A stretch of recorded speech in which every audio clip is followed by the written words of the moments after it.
বিজেপির অনুপ্রবেশ তত্ত্ব খারিজ বলে দাবি অভিষেকের। বাংলার অপমানে কান ধরে উঠবোস দাবি।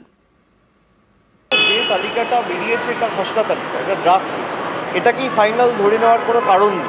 কিন্তু যারা বাংলাকে খাটো করে ছোট করে অনুপ্রবেশকারীদের আঁতুড়ঘর বলে বাংলাকে আখ্যায়িত করেছিল বা বাংলাকে কালিমালিপ্ত করেছিল, 1 কোটি রোহিঙ্গা 1.5 কোটি রোহিঙ্গা বাদ যাবে, 1.5 কোটি বাংলাদেশি থাকে, তাদের তথ্য কার্যত ইলেকশন কমিশনারই এসআইআরই খারিজ করে দিয়েছে। যে উদ্দেশ্য নিয়ে বিজেপি তাদের সহকারী সংস্থা নির্বাচন কমিশনকে কাজে লাগিয়ে বাংলায় এসআইআর করতে চেয়েছিল, তারা মুখ থুবড়ে পড়েছে এবং তাদের ষড়যন্ত্র সর্বৈবভাবে ব্যর্থ।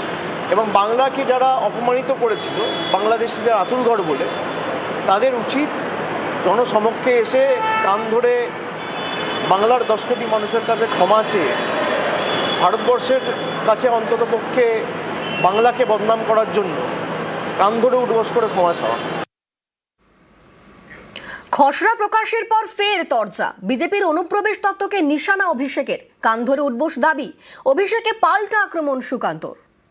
যারা বাংলাকে খাটো করে ছোট করে অনুপ্রবেশকারীদের আঁতুড়ঘর বলে বাংলাকে আখ্যায়িত করেছিল বা বাংলাকে কালিমালিপ্ত করেছিল, 1 কোটি রোহিঙ্গা 1.5 কোটি রোহিঙ্গা বাদ যাবে, 1.5 কোটি বাংলাদেশি থাকে, তাদের তথ্য কার্যত ইলেকশন কমিশনারই এসআইআরই খারিজ করে দিয়েছে। বাংলাকে যারা অপমানিত করেছিল বাংলাদেশিদের আঁতুড়ঘর বলে, তাদের উচিত জনসমক্ষে এসে ভারতবর্ষের কাছে অন্ততপক্ষে বাংলাকে বদনাম করার জন্য কান ধরে উঠবোস করে ক্ষমা চাওয়া।